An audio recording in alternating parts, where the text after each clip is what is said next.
Hi everyone, welcome back to my channel. Today I am going to discuss the use of supposed to be. আজকের এই ভিডিওতে আমি supposed to be এর ব্যবহার নিয়ে আলোচনা করব। supposed to be এর বেশ কয়েকটি ব্যবহার আছে, তবে আজকের এই ভিডিওতে আমি supposed to be এর কেবলমাত্র একটি ব্যবহার নিয়ে আলোচনা করব। তো আজকের এই ভিডিওতে supposed to be এর যে ব্যবহারটি নিয়ে আমি আলোচনা করব তার স্ট্রাকচারটি হচ্ছে subject plus am is are plus supposed to be plus noun অথবা অ্যাডজেক্টিভ অথবা প্লেস। আবার বলছি, subject plus am is are plus suppose to be plus noun অথবা অ্যাডজেক্টিভ অথবা প্লেস। এবার কোন কোন ক্ষেত্রে আমরা সাপোজ টু বি এর এই স্ট্রাকচারটিকে ব্যবহার করব। আমরা যখন বলি তার একজন ডাক্তার হওয়ার কথা, তাদের খেলোয়াড় হওয়ার কথা, আজকের পরীক্ষাটি সহজ হওয়ার কথা, আমাদের এখন দিল্লিতে থাকার কথা, অর্থাৎ কোনো কিছু হওয়ার কথা বোঝাতে এবং কোনো জায়গায় থাকার কথা বোঝাতে আমরা সাপোজ টু বি এর এই স্ট্রাকচারটিকে ব্যবহার করব।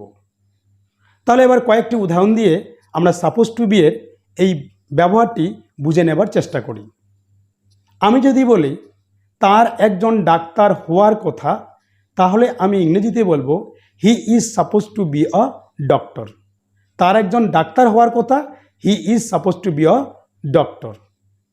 এবার যদি বলি আজকের পরীক্ষা সহজ হওয়ার কথা, তাহলে আমি ইংরেজিতে বলবো today's exam is suppose to be easy. Today's exam is suppose to be easy. এবার যদি বলি তাদের এখন দিল্লিতে থাকার কথা, তাহলে আমি ইংরেজিতে বলবো they are suppose to be in Delhi now. They are suppose to be in Delhi now. আমার এখন বাড়িতে থাকার কথা, I am suppose to be at home now. I am suppose to be at home now. তোমার তো এখন বাজারে থাকার কথা, you are suppose to be at market now. তোমার এখন বাজারে থাকার কথা, you are suppose to be at market নাও।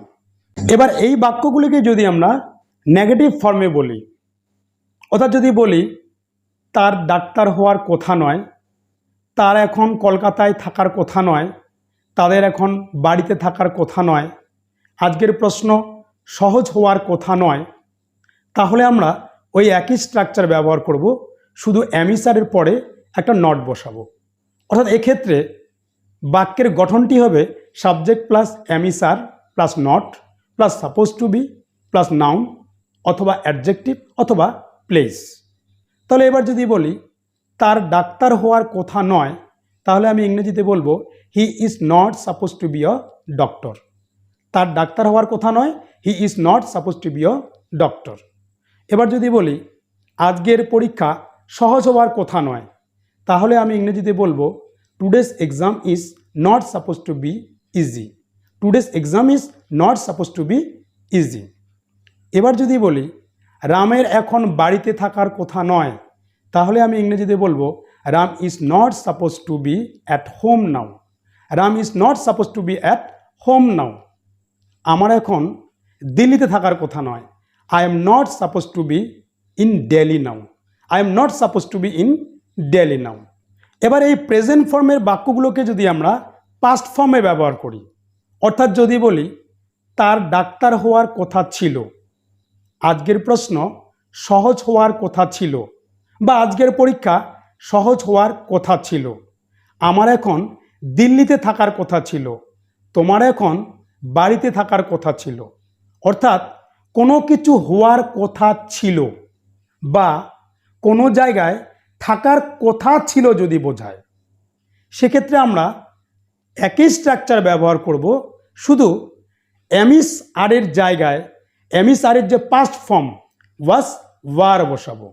এবং এক্ষেত্রে বাক্যের যে গঠনটি হবে তা হলো subject plus was were plus suppose to be plus noun অথবা অ্যাডজেক্টিভ অথবা প্লেস।